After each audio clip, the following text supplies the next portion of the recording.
Tshela mina inhliziyo yami ngabe likuphi icala lami.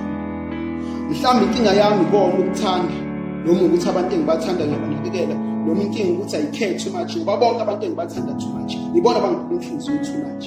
Ngize ngifunge manje ithini ngithi bengangijikela bonke kodwa lokhu wokugcina ngeke ngijikele. Kalula nje naye vele ngijikele. Kusho ukuthi nginenkinga yokuthi umuntu engithandayo la ngisuke ngitshela ukuthi mina ngisihlukanisa ukufa. Nangu nje bonke engithandana nabasaphila kodwa sisahlukana. Yini le mina engayenzi kahle uthandweni eyenza ukuba ngibonge ngasithebeni engabikho ofisa ukuphila nami impilo yakhe yonke. Noma vele mina ngidalela uthando noma vele ukuthanda umuntu kwisiqalekiso. Inhliziyo yami wathula wangangiphendula khuluma nami. Ngabe likuphi icala lami? Kwenziwa yini ukuthi mina njalo mangithola uthando ngithole kubantu abangenalo lapho uthando abavele bedlale ngemizwa yami eshithiza ngibha bona nje ukuthi bona bekwazi ukuphila impilo yabo ngaphandle kwami kalula. Kwenziwa yini ukuthi ngifike kundlulisa nami impilo yami ngaphandle kwabo kalula?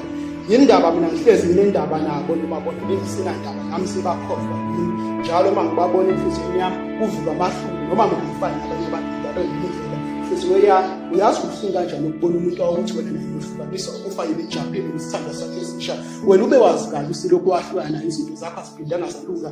Yebo siyahleka kube sengathi akunankinga kodwa ngaphakathi enhliziyweni sikubuhlungu uzubuza umbuzo ukuthi ngaba yini lo sithandana naye akwazi ukuyenza kangcono wena uhluleka ukuyenza. No inhliziyo yami khona lento ngifihlele ngitshela ngabe likuphi icala lami. Umthetho wakhona ukusho ukuthi lolu thando lesimanje lisebenzele ihlakaniphi. Thina silinyane sivele sibe serious nesikhathi alusebenzeli ngoba nenhliziyo zenza sheshe ukubuka.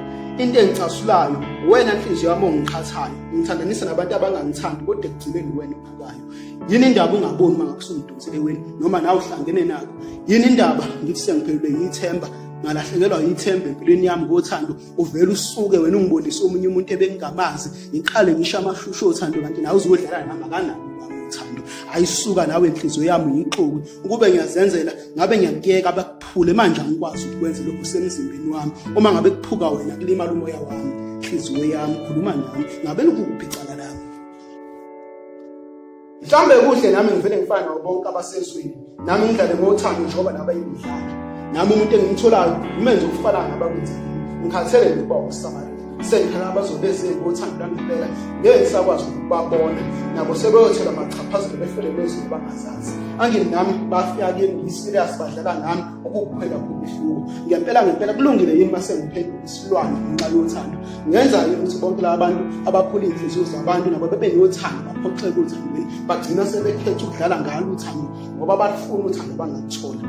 Tshela mina inhliziyo yami ngabe likuphi icala lami uze ngistare